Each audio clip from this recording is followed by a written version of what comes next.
सीता माता वन्यजीव अभयारण्य, जो राजस्थान राज्य के दक्षिण पूर्व भाग के चित्तौड़गढ़ एवं प्रतापगढ़ जिले में अरावली, विंध्याचल पर्वतमाला एवं मालवा पठार के भूभाग में 423 वर्ग किलोमीटर में फैला हुआ है।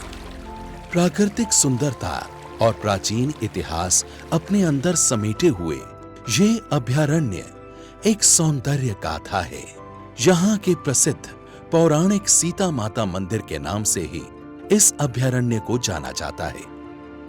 अभयारण्य की इस गाथा का एक अटूट पहलू और है, वन में ही निवास करने वाली जनजाति जो पूरी तरह से वन पर ही निर्भर है।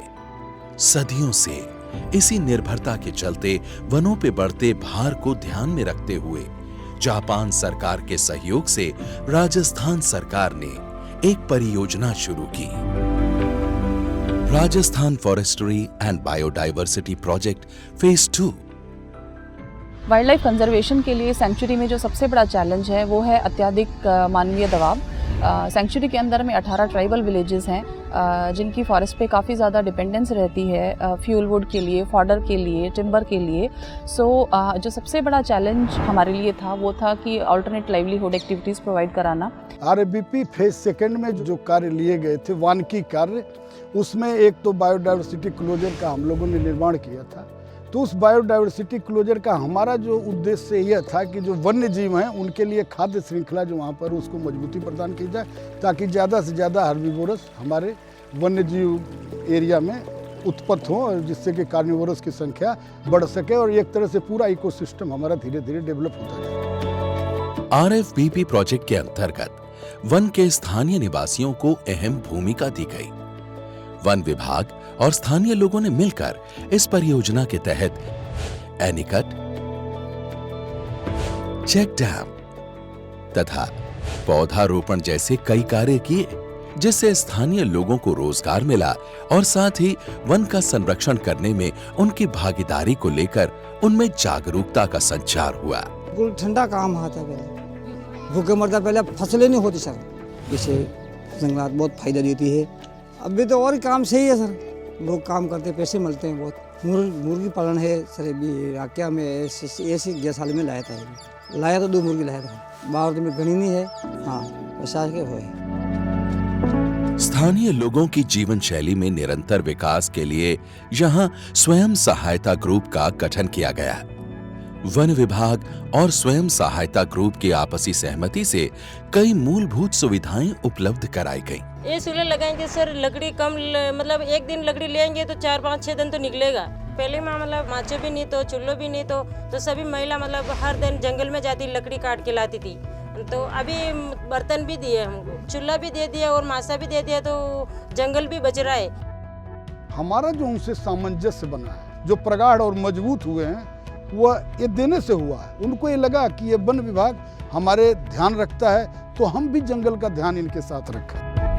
लोगों को अल्टरनेट लाइवलीहुड प्रोवाइड करने के लिए एंड फॉरेस्ट पे उनका डिपेंडेंस कम करने के लिए जो सेल्फ हेल्प ग्रुप एक्टिविटीज़ हमने स्टार्ट करी थी, उसमें हमने लोगों को सीड मनी प्रोवाइड किया था। वो सीड मनी काफ़ी सारे सेल्फ हेल्प ग्रुप्स वापस कर चुके हैं। They are sustainable and they are doing good.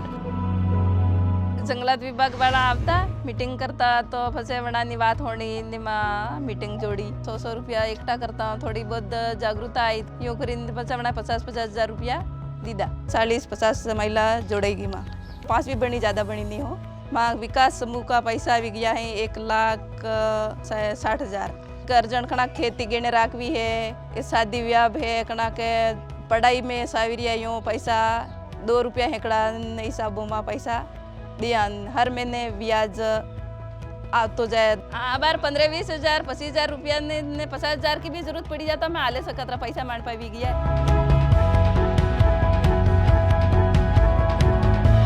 इस अभयारण्य में पाए जाने वाले हिरण की विशेष प्रजाति चौसिंघा के संरक्षण और संवर्धन के लिए RFBP के अंतर्गत चौसिंघा प्रोजेक्ट भी शुरू किया गया।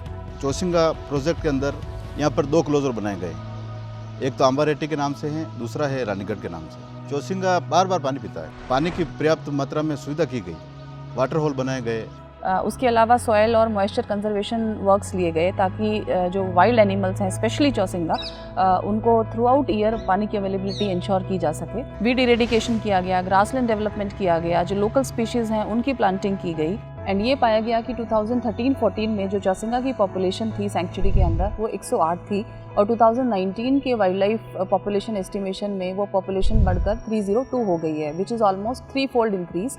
सो overall we can say that project has been a success. पहले सांबर की साइटिंग बिल्कुल नहीं होती थी, सांबर थे लेकिन साइटिंग नहीं होती थी, तो उनको भी ग्रासलैंड से फ़ायदा हुआ है, पानी की सुविधा हुई उससे फ़ायदा हुआ है।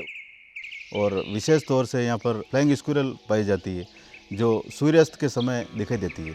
काफ़ी पर्यटक आते हैं यहाँ देखने के लिए उड़न गिलहरी को। इसके अलावा यहाँ hyena, grey jungle fowl, blue bull, pangolin, panther, porcupine, caracal और कई विभिन्न प्रजाति के पक्षी इस अभयारण्य की शोभा बढ़ाते हैं। वन की सुरक्षा की संपूर्ण जिम्मेदारी वन विभाग के हर कर्मचारी बखूबी निभा रहे हैं।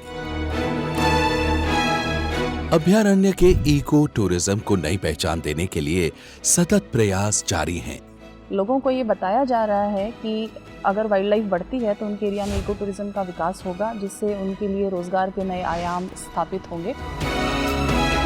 पौराणिक आस्था और मान्यताओं का प्रतीक सीता माता मंदिर, जहां हर साल एक विशेष पर्व के दौरान करीब 6 से 7 लाख लोग दर्शन करने आते हैं। ऐतिहासिक महत्व और वन की सुंदरता के इस संगम के कारण सभी यात्रियों के लिए ये यात्रा अविस्मरणीय बन जाती है। वन विभाग द्वारा उपलब्ध सेवाएं तथा वन में सुरक्षा की संपूर्ण जिम्मेदारी हर यात्री की यात्रा को सुगम बनाने में सफल रहती है। वाइल्ड लाइफ की पॉपुलेशन बढ़ने से लोगों में इको टूरिज्म को लेके भी काफ़ी जागरूकता आई है और नंबर ऑफ टूरिस्ट जो हैं वो काफ़ी बढ़े हैं पिछले 5 साल में। गत 5 वर्षों के भीतर RFBP प्रोजेक्ट की मुख्य उपलब्धियां इसकी सफलता के विशाल पैमाने को दर्शाती हैं। सरकार द्वारा उठाए गए कदम और वन विभाग द्वारा सार्थक प्रयासों से लगातार बढ़ती वन्य जीवों की संख्या, लगातार बढ़ती वृक्षों की संख्या, बहते पानी का उचित सृजन, जनजाति का खुशहाल होता जीवन, ये सब सफलता के वो गीत हैं जिन्हें लगातार बार बार दोहराया जाएगा।